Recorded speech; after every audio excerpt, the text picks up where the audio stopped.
Hello and very warm welcome today. तो कैसे हैं आप सब लोग? It's day for class 9th। तो क्लास 9 के बच्चे, अभी तक हमने we have covered the 2 chapter and that was quadrilateral and circle, right? I hope कि आप लोगों को समझ आया वो दोनों चैप्टर। अब जो हम लोग एक नया चैप्टर स्टार्ट करने जा रहे हैं that is lines and angle.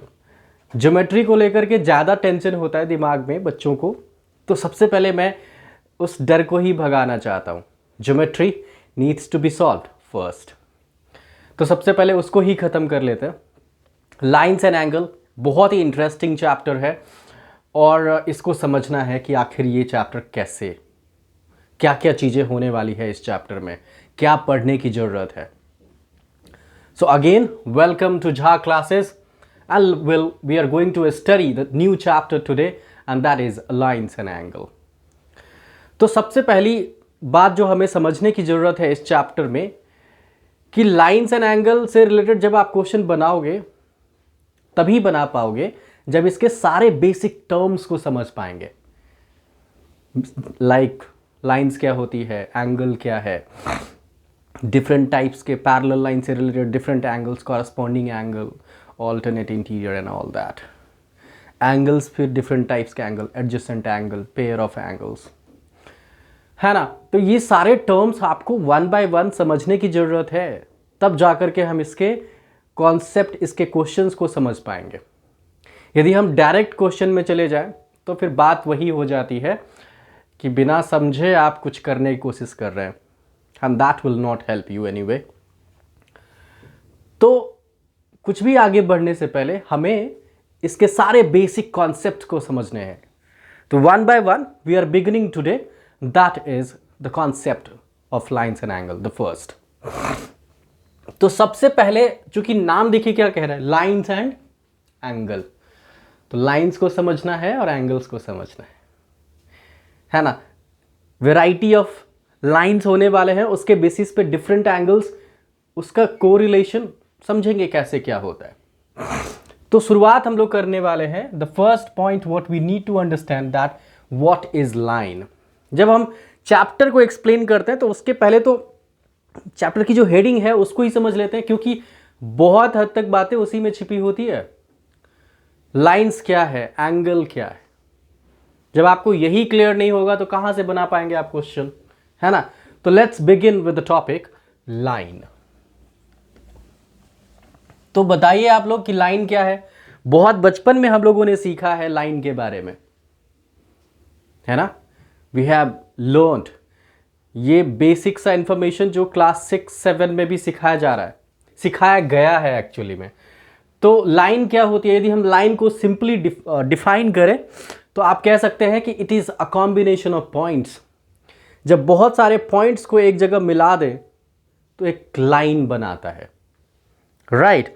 एक लाइन बनाता है when you combine too many points, more than too many points together, it forms a line. Line की दूसरी खासियत आप कह सकते हैं, it has only length, no breath.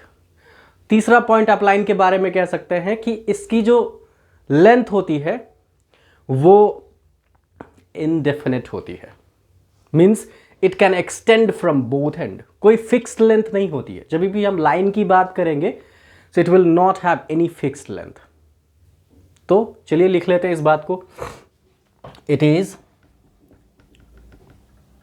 a combination of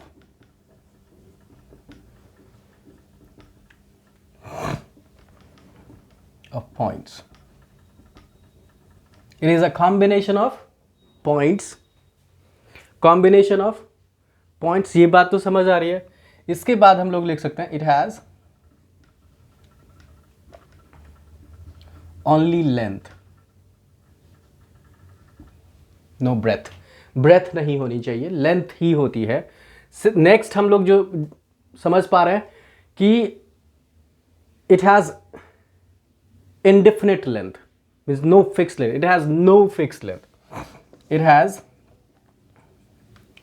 no fixed length।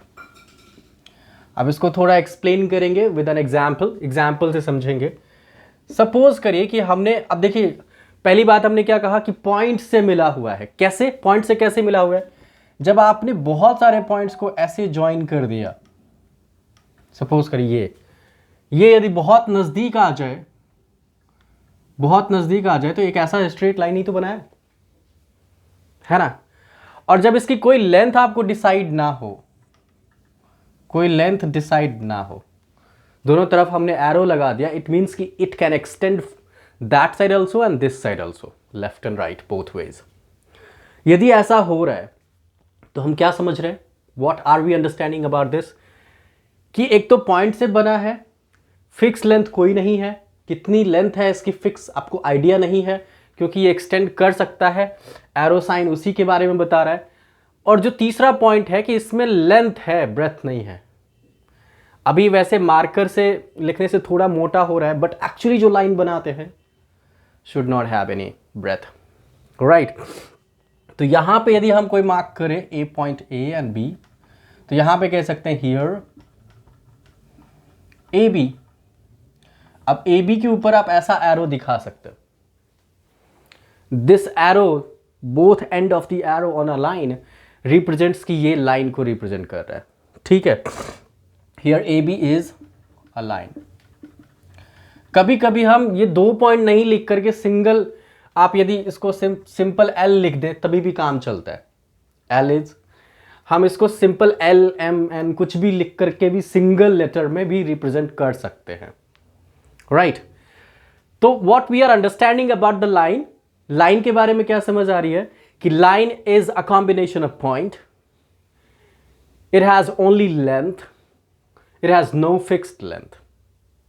इसमें केवल लेंथ ही होती है, बट जो लेंथ है वो फिक्स नहीं है, कितना होने वाला है, कितनी डिस्टेंस होने वाली है उस लेंथ की, it's not going to be fixed because it can extend from both end. तो इस तरह से आप लाइन को समझ पा रहे हो। अब लाइन से रिलेटेड बहुत सारी और भी बातें हैं जो हमें समझना है वन बाय वन।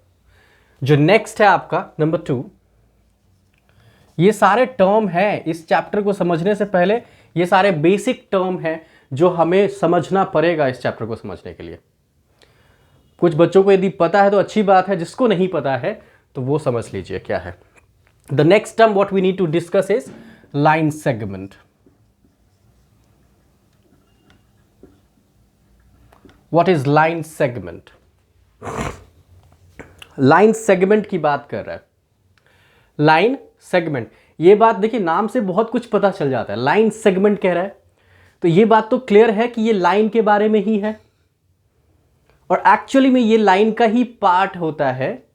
बट यहां पे पिछली बार क्या था कि इसका कोई फिक्स लेंथ नहीं था, इसमें फिक्स लेंथ हो जाएगा, 2 एंड पॉइंट हो जाएगा, दोनों तरफ से ही एंड करेगा, ठीक है। तो लाइन सेगमेंट यदि आपको डिफाइन करना है तो क्या कहेंगे, it is a part of line having fixed length,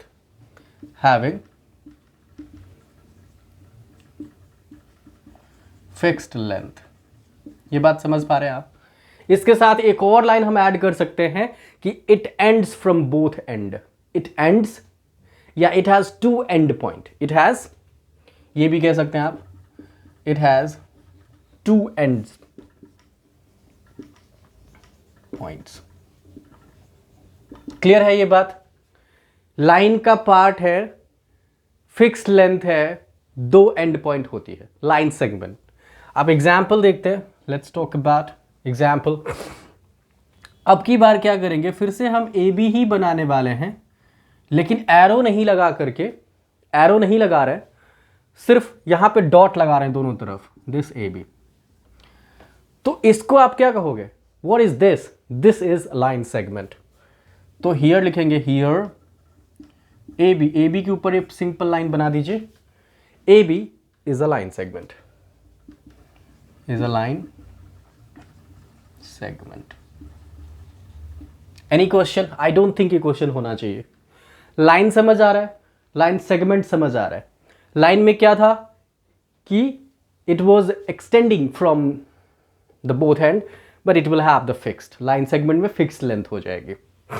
इसके बाद जो नंबर नेक्स्ट है आपका, जो नेक्स्ट टर्म हमें समझने की जरूरत है, दैट इज द रे।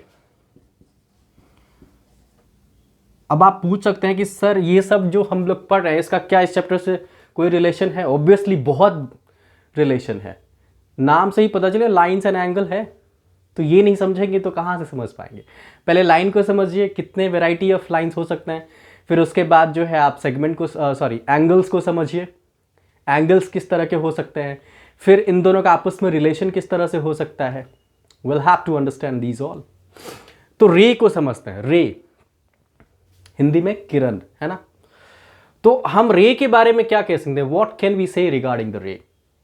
रे के बारे में एक चीज कह सकते हैं, अगेन ये लाइन का ही पार्ट होता है, लेकिन इसका एक एंड जो है फिक्स होता है, वन एंड पॉइंट होती है, लेकिन दूसरी तरफ कोई फिक्स पॉइंट नहीं होती है। दूसरी तरफ से ये एक्सटेंड कर सकता है इनडेफिनेटली। मतलब अब देखिए, रे और लाइन सेगमेंट और लाइन का कॉम्बिनेशन है रे, दोनों का कुछ कुछ आ गया है ना। इसका एक एंड पॉइंट आ गया, इसका एक एरो आ गया, कह सकते हैं इसे समझने के लिए। तो आप रे के बारे में क्या लिख सकते हैं? It is a part of line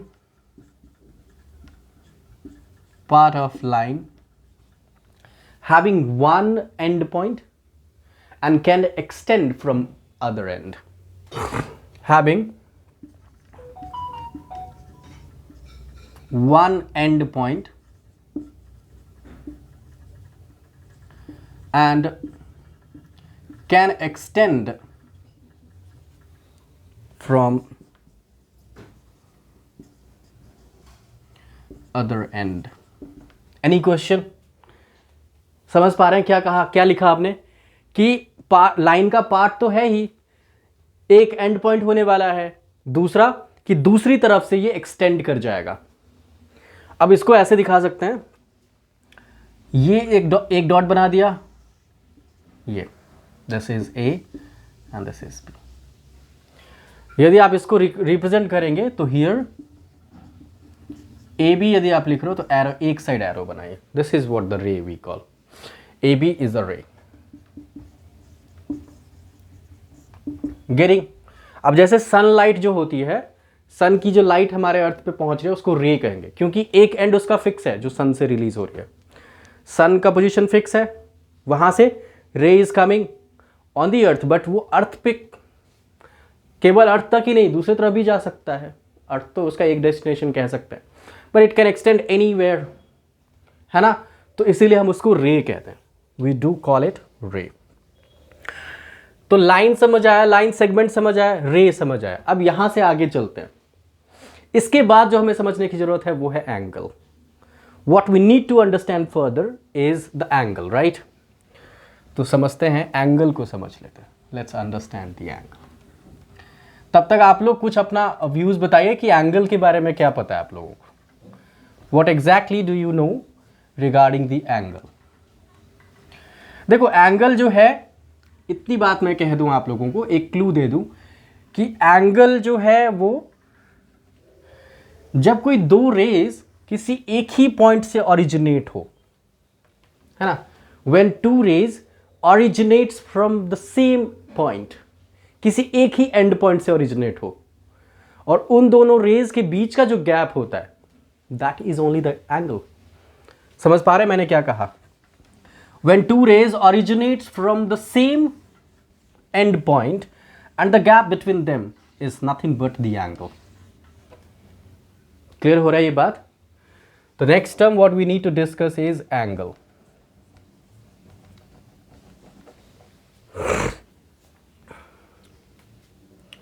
It is the gap between the two rays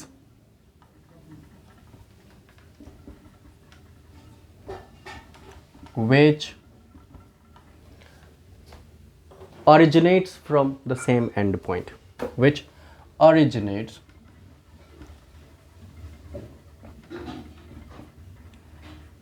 from same and point. ये बात क्लियर हो रही है आपको? नहीं क्लियर हो रहा है? अभी एग्जाम्पल से हम समझ सकते हैं इसको और अच्छे से कि क्या है। यदि मान के चलिए हमने ऐसा लिखा कि ये पॉइंट है, कोई भी पॉइंट मान के चलिए ये ओ पॉइंट है सपोज, यहां से दो रे निकलनी है, एक रे ऐसा जा रहा है, it's going like this, and the other रे गोइंग लाइक दिस। हो सकता है ऐसा, it can happen right. Same point से बहुत सारे रेज निकल सकते हैं। फिर एग्जाम्पल हम सन का ले सकते हैं, सन से इतनी सारे मिलियंस ऑफ रेज निकलती है। तो इन दोनों रेज के बीच का जो गैप है ये दिख रहा है आपको, this gap is nothing but the angle. तो यदि हम दोनों का नेमिंग करें, यहां पे ए लिख देते हैं, यहां पे बी लिख देते हैं, तो इस एंगल को आप कैसे नेम करेंगे? How would you name this angle? How would you name this angle? इस एंगल को नेम कर सकते हैं हम लोग। देखो एंगल को हम दो तरीके से रिप्रेजेंट करते हैं, एक तो सिंगल लेटर में भी रिप्रेजेंट कर सकते हैं सिंबल के साथ, और दूसरा 3 लेटर्स में भी रिप्रेजेंट करते हैं। तो जब आपको सिंगल यहां पे बताना हो तो यहां पे आप लिख देंगे कि एंगल ओ, एंगल ओ, ये सिंबल आप डाल सकते हो। लेकिन इसमें प्रॉब्लम क्या होती है कि कभी कभी यदि आपको यही इसी पॉइंट से एक और रे या दूसरा कोई रे निकल के आ जाए, तो उस केस में ना आप पर्टिकुलरली ओ नहीं कह सकते, क्योंकि यहां तो ओ ठीक है क्योंकि ये पर्टिकुलर उसी एंगल को रिप्रेजेंट कर रहा है। लेकिन किसी और केस में जब वहां से और भी कुछ रेज निकल रहा हो तो you can't name it angle O simply because angle O is for the whole not for the part. तो जो पर्टिकुलर एंगल आपको बताना हो उसको 3 लेटर्स में लिखिए, right it in 3 letters, combination of 3। कैसे लिखेंगे आप? इसको लिख सकते हैं, और आप लिख सकते हैं एंगल ए ओ बी। जिस भी पार्ट को आपको एंगल दिखाना है, the part which you need to show the angle, जैसे एंगल ओ को रिप्रेजेंट करना है आपको, तो this should be in the middle of the letter of the combination. जो भी हमारे पास 3 लेटर का कॉम्बिनेशन है उसको बीच में रखना है, we have to keep it in the middle, right, A O B. तो इसका नाम हम ए ओ बी भी कर सकते हैं या फिर एंगल बी ओ ए भी कर सकते हैं। इधर से भी जाए तो भी तो वही बात हो रही है। Understanding the point, either A O B और B O A, depending upon कि सिचुएशन कैसा है आप उसके अकॉर्डिंग आप नेमिंग कर सकते हैं। समझ पा रहे हैं आप? तो प्रेफर करिए आप इस फॉर्म को, कॉम्बिनेशन ऑफ 3 लेटर्स वाला। उसमें प्रिसाइज, उसमें बिल्कुल बिल्कुल एग्जैक्ट पता चलता है कि कौन सी एंगल की हम बात कर रहे हैं। क्लियर हो रहा है? एंगल समझ पा रहे हैं आप? जब हमने एंगल की बात करी है तो अब we have a variety of angles, different angles हैं हमारे पास। आप समझ पा रहे हैं मैं क्या कहना चाह रहा हूं? आपने ये सब सारा पॉइंट जो है बहुत पहले छोटे क्लासेस में पढ़ा है, लेकिन यहां रिपीट करने की जरूरत इसलिए है क्योंकि इस चैप्टर को समझने के लिए इसकी जरूरत है।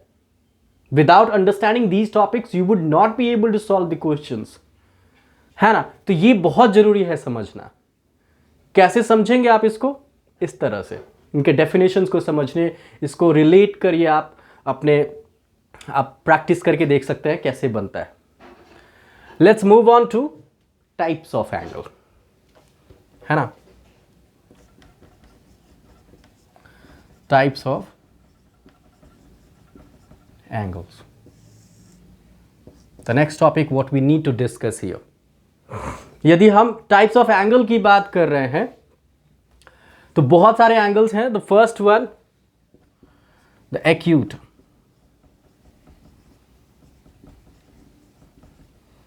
एक्यूट एंगल, एक्यूट एंगल है, राइट एंगल है, ऑब्ट्यूज एंगल है, स्ट्रेट एंगल है, रिफ्लेक्स एंगल है, कंप्लीट एंगल है। ये सब आपने पढ़ा होगा, लेकिन एक बार मैं रिपीट करना चाहूंगा इन सब को। तो एक्यूट एंगल यदि मैं कह रहा हूं आपसे, what is acute angle? Acute, the angle which is between 0 and 90। 90 से छोटा होना चाहिए एंड 0 से बड़ा होना चाहिए। right? All right, getting the point. The angle which is greater than 90 degree and less than, sorry, greater than 0 degree and less than 90 degree, उसको हम लोग acute कहेंगे, छोटा है, right?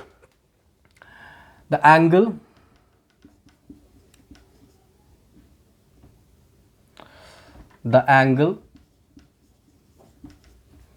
which is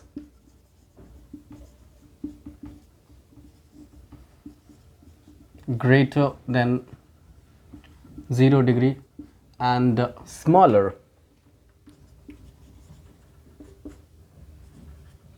than 90 degree. अब इसको ऐसे भी रिप्रेजेंट कर सकते हैं, 0 डिग्री से बड़ा है एक्यूट एंगल एंड छोटा है 90 degrees. This is how we can represent acute angle. अब कुछ भी 45, 60, 50, 75, तो ये सब हम लोग एक्यूट में काउंट करेंगे। बात बहुत सिंपल है, ये बात समझना। Should be greater then 0, less than 90, number ने। इसके आगे समझते हैं नंबर 2, दैट इज एक्यूट के बाद जो नेक्स्ट हमें समझना है वो है राइट एंगल।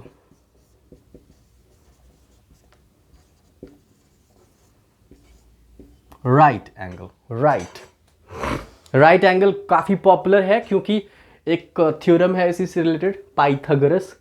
तो वो जो है यहाँ पे इम्प्लीमेंट तो अभी नहीं सीख रहे हैं हम लोग सीख रहे हैं कि राइट एंगल क्या है।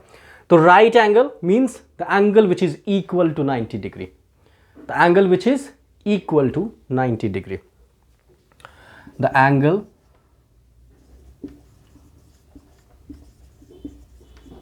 Equal to 90 degree. अब सिंपली लिख सकते हैं कि right angle equal to 90 degree. ये बात क्लियर हो रही है? सिंपल है। यदि आपको एक्यूट का डायग्राम बनाना हो तो आप देख लीजिए, यदि आपका एक ये पॉइंट है ओ ए, तो आपका 90 बिल्कुल सीधा होता है, तो उससे छोटा लेना है, उससे बड़ा नहीं ले सकते। ये दिस वन आप कह सकते हैं कि acute, this one is acute.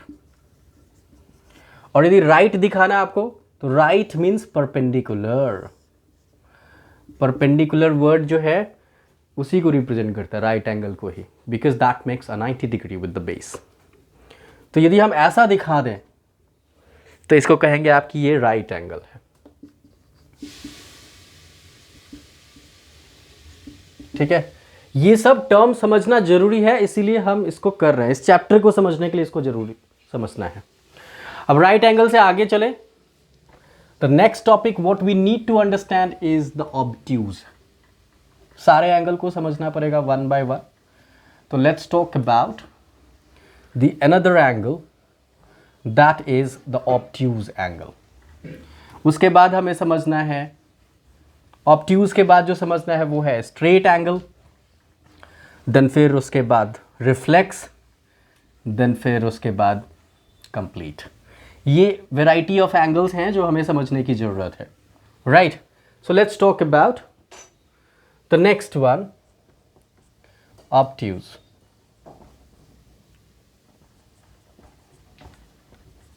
Angle obtuse means the angle which is greater than 90 degree but is smaller than 180। 90 से बड़ा तो है बट छोटा किससे होना चाहिए? 180 से। तो उस केस में कहेंगे आप कि ये ऑब्ट्यूज एंगल है। Angle greater than 90 degree and smaller than 180 degree. Clear हो रही है ये बात? ये सारा कुछ आपके बुक में है, ऐसा नहीं कि मैं कहीं और से लेके आ रहा हूँ। these all terms are there in the book, that's why we need to explain, that's why we need to understand these all as well। तो समझते हैं 90 से बड़ा, तो ऑब्ट्यूज लिख रहे हैं आप, ये बड़ा होना चाहिए किससे? 90 डिग्री, बट छोटा होना चाहिए 180। ऐसा डायग्राम के थ्रू यदि समझे तो यदि हमारा ये पॉइंट है एंगल को रिप्रेजेंट करने के लिए, तो ऐसे दिखा सकते हैं this angle, this one is obtuse. Is it clear? अब देख सकते हैं कि 90 तो स्ट्रेट होना चाहिए था, उससे थोड़ा बड़ा है, बट ये स्ट्रेट लाइन जो जाता है उससे छोटा है, तो इसलिए कह सकते हैं कि 90 से बड़ा है, 180 से छोटा है, ऑब्ट्यूज। मूविंग फर्दर, इसके बाद जो नेक्स्ट समझना है हमें, ऑब्ट्यूज के बाद जो नेक्स्ट समझना है वो है स्ट्रेट एंगल।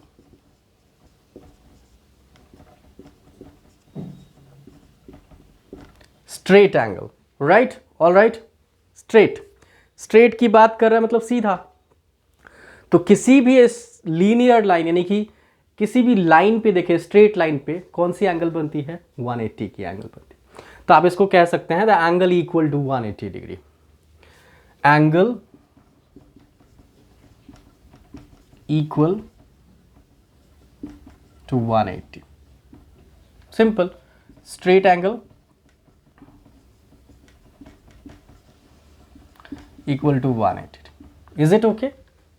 आप डायग्राम के थ्रू देखना चाहते हैं तो बिल्कुल एक स्ट्रेट लाइन बना लीजिए किसी पॉइंट से, दोनों तरफ, ये ए है, ये बी है, और इस पे जो एंगल बन रहा है that is nothing but the straight angle.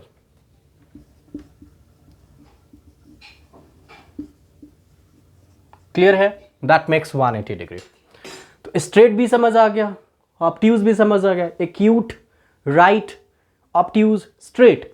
Next जो समझना है, बाकी के जो दो समझना है वो है इंपॉर्टेंट, क्योंकि उसकी जरूरत होने वाली है इस चैप्टर में, वो है रिफ्लेक्स एंगल। रिफ्लेक्स,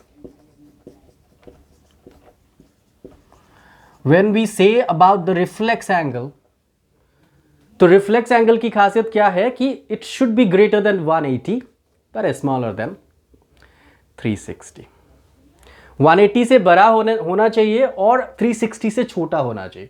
तो यदि किसी भी एंगल का आपको रिफ्लेक्स चाहिए, if you need to find out the reflex of any angle ना, तो उस केस में हम क्या करते हैं कि 360 में से उसे माइनस करके पता करते हैं। सपोज करिए कि हमारे पास एक 110 डिग्री की एंगल है, तो उसका कह रहा है कि आप रिफ्लेक्स पता करो, तो how would you find out? Subtract it from 360, तो रिजल्ट विल कम 250, राइट? तो इस तरह से हम रिफ्लेक्स पता कर सकते हैं। तो आप लिखेंगे क्या? Angle greater than 180 but smaller than 360. Okay, reflex angle, reflex angle.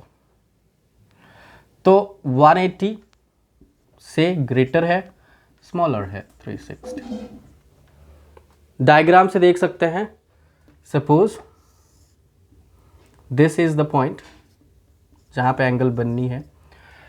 तो मैंने क्या कहा, 180 से बड़ा, यदि आप स्ट्रेट बनाते हो तो 180 बनेगा, तो हम क्या करेंगे, इसको नीचे की तरफ डाउन साइड लेके आएंगे, और एंगल आपका ऐसे है, दिस रिप्रेजेंट्स द एंगल। तो यहां पे जो AOB बन रहा है, दिस AOB, अब यदि हम AOB बात कर रहे हैं, तो इधर अंदर वाली की बात नहीं कर रहे हैं, बाहर की, क्योंकि आप एरो का साइन देख सकते हैं एंगल का किधर जा रहा है।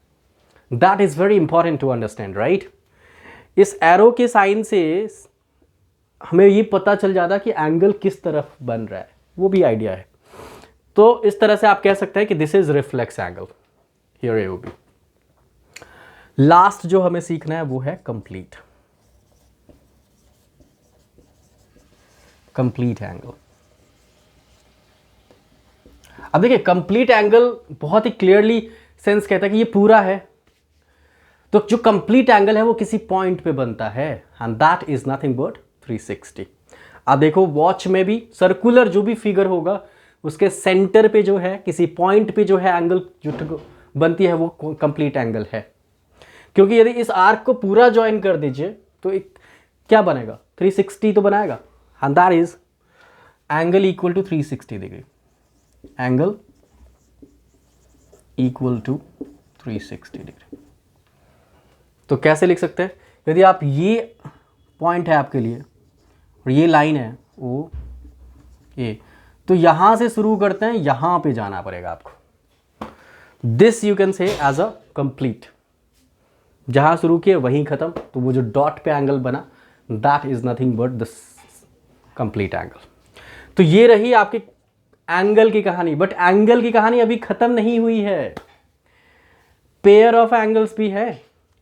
पेयर ऑफ एंगल्स जैसे कि adjacent angle, linear pair angle, vertically opposite angles, फिर हम पैरेलल लाइंस में जाएंगे तो वहां पे ऑल्टरनेट इंटीरियर एंगल्स, वहां पे कॉरस्पॉन्डिंग एंगल्स, को इंटीरियर एंगल, को exterior angle, alternate exterior angle, ये सब भी है सर। एंगल तो बहुत है, एंगल तो बहुत है और उन सबको समझना है। जब तक उसको नहीं समझेंगे तब तक चैप्टर थोड़ा अधूरा सा लगेगा आपको। तो ये तो अभी बेसिक सा एंगल जो हम बहुत पहले भी आई थिंक छोटे क्लासेस में भी पढ़ते आए हैं उसी को रिपीट किया है, लेकिन ये जरूरी बहुत है। इसको नहीं समझेंगे तो फिर आगे क्लियर नहीं होगा कहानी। ठीक है, आई होप कि आपको ये सब बातें समझ आ रही है। अब यहां से थोड़ा सा आगे चलते हैं, let's move further from here on. जो नेक्स्ट पॉइंट हमें डिस्कस करने की जरूरत है एंगल के बाद, वो है adjacent angle. Pair of angles में सबसे पहले एडजेसेंट एंगल। एडजेसेंट क्या होता है जरा इसको देख लेते हैं, बहुत इंपॉर्टेंट सी टॉपिक है क्योंकि एडजेसेंट पे काफी क्वेश्चन आता है। Let's talk about pair of angles. Pair of, अब पेयर ऑफ एंगल्स में बहुत सारे हैं। एडजेसेंट बताया मैंने, लीनियर पेयर बताया, वर्टिकली अपोजिट बताया, इन सब को हम पेयर ऑफ एंगल्स में डिस्कस करेंगे। तो सबसे पहला जो पॉइंट है adjacent.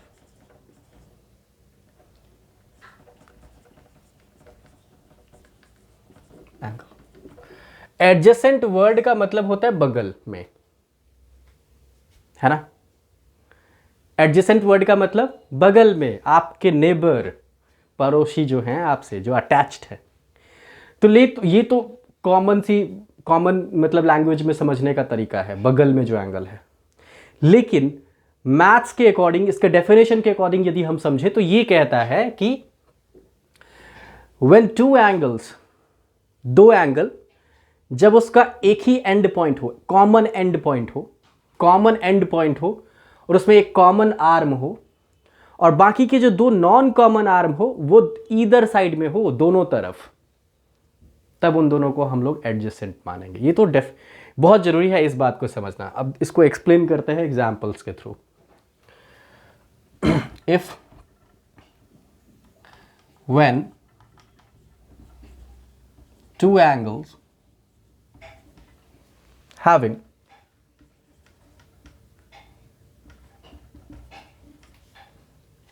when two angles having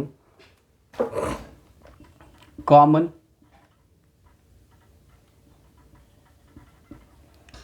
end point, common and point लिखिए या फिर वर्टिसेस लिखिए, कॉमन वर्टेक्स, जहां से वो एंगल मतलब रे ओरिजिनेट कर रहा है, जहां पे एंगल बना रहा है, ये भी कह सकते हैं। Common and point, one common arm, one common arm and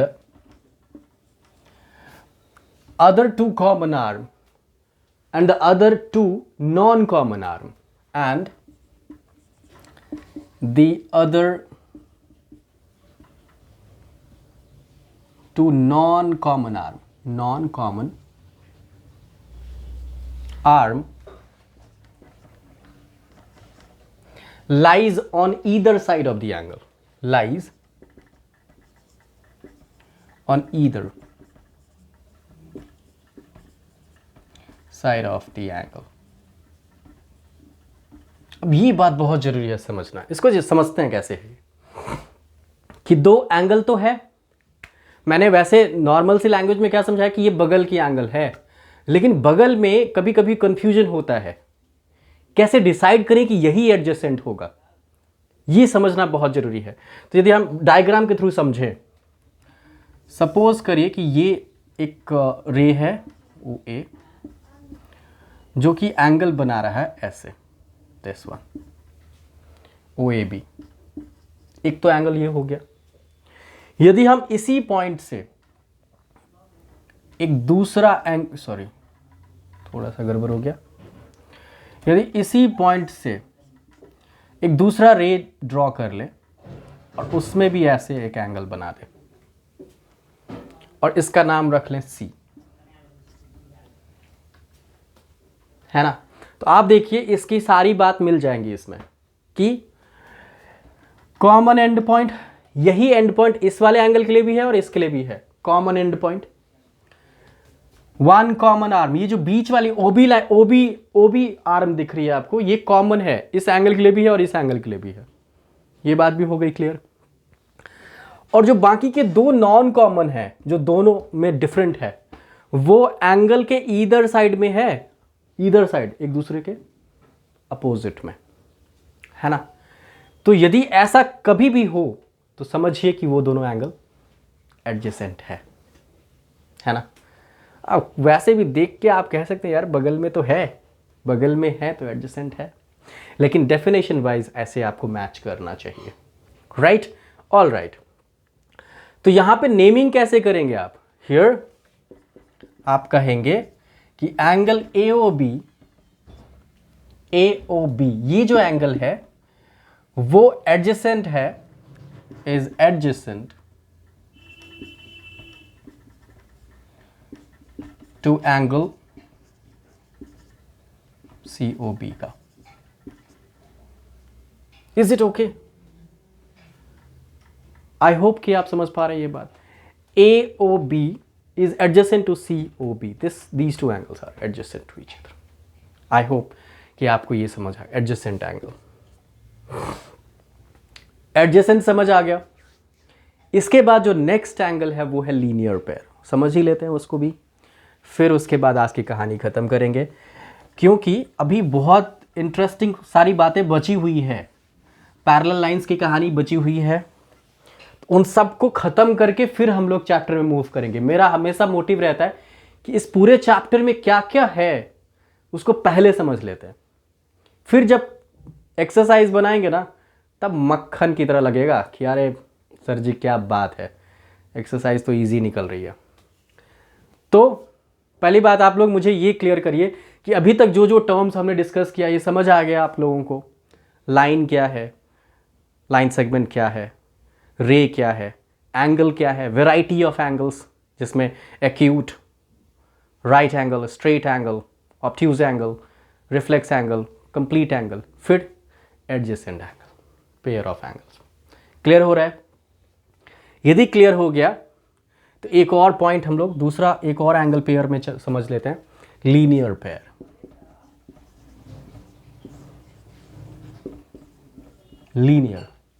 linear pair नाम से बहुत कुछ क्लियर हो जाएगा आपको। लीनियर पेयर क्या होती है? जब भी हम लीनियर की बात करते हैं तो स्ट्रेट लाइन की बात करते हैं, लीनियर मतलब straight line, right, will talk about that. तो यहां पे भी पेयर ऑफ एंगल्स मतलब दो एंगल होने वाले हैं और स्ट्रेट लाइन पे होने वाले हैं, लेकिन उसके साथ कंडीशन है कि वो दोनों एडजेसेंट होना चाहिए। अब स्ट्रेट लाइन पे बहुत सारे एंगल हो सकते हैं जो एडजेसेंट नहीं भी हो सकते हैं। तो जब दो angle, a pair of angles which are adjacent on a straight line, we call it as a linear pair. समझ पा रहे हो? एडजेसेंट होना चाहिए मतलब कि बगल का एंगल होना चाहिए, स्ट्रेट लाइन पे होनी चाहिए, तभी हम उसको कहेंगे, ठीक है। A pair of angles when, या फिर two adjacent angles which lies on a straight line, two adjacent angle which lies on a straight line. Straight line पे लाई करना चाहिए और एडजेसेंट, ये दोनों वर्ड बहुत ज़रूरी है आपको समझने के लिए लीनियर पेयर। नहीं तो लीनियर पेयर आप कभी किसी और को कंसिडर कर लेंगे, वो गलत हो जाएगा। तो यदि हमने एग्जाम्पल देख लेते हैं, यदि ये स्ट्रेट लाइन ड्रॉ कर ली है, यहाँ पे एक पॉइंट ओ मार्क कर लेते हैं, यहाँ पे बी और यहाँ पे ए, है ना। और यदि यहाँ से हम एक बीच से एरो, बीच से जो है रे निकाल के देख ले, इसका नाम रख लेते हैं सी। तो यहाँ पे देखिए आप दो एंगल बन रहा है, एक बन रहा है एओसी और दूसरा बन रहा है बीओसी। तो दीज टू एंगल्स, है ना, these two angles, sorry arrow इधर, these two angles are actually the linear pair. क्यों है लीनियर पेयर? क्योंकि आप देखिए इसके कंडीशन मैच हो रहे हैं, एडजेसेंट तो है। एडजेसेंट क्यों है वो पहले से मैच कर ले सकते हैं आप, कॉमन आर्म है दोनों, बाकी के non common arm either side पे है और कॉमन वर्टेक्स है। एडजेसेंट है और स्ट्रेट लाइन पे लाई कर रहा है, that's why we call it as a linear pair. Linear pair की खासियत ये होती है कि उसका सम 180 होता है। अब सिंपल सी बात है, स्ट्रेट इन दोनों को ऐड करेंगे तो स्ट्रेट लाइन पे कौन सी एंगल बनती है सर? 180 तो बनती है, ठीक है। So angle AOC and angle BOC makes linear pair.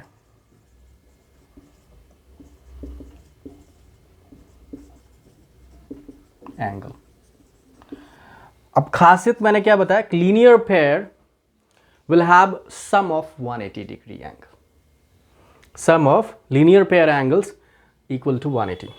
ये पॉइंट आपको याद रखनी चाहिए, sum of linear pair angle equals to 180 degree. मतलब यदि आप यहां पे इन दोनों को ऐड कर देते तो 180 बनाएगा। अब इसके बेसिस पे क्वेश्चन काफ़ी आएंगे, आपको कोई एक मिसिंग दे देगा, पूछेगा कि बताओ वहाँ पे कौन सी एंगल होगी, है ना। तो उस केस में 180 का काम आ जाता है। तो ये बात पेयर ऑफ एंगल्स में आपको एडजेसेंट और लीनियर पेयर समझ आ रहा है। इसके बाद जो बाकी सारे एंगल्स हैं वो हम लोग कमिंग वीडियो, क्योंकि मैं ज़्यादा लंबा वीडियो को नहीं रखना चाहता हूँ, दैट वुड बी सफिशिएंट आज के लिए। तो इसको गो थ्रू करिए और फिर बाकी हम लोग नेक्स्ट वीडियो में रिमेनिंग पार्ट्स को कवर करेंगे and further exercise. Got it?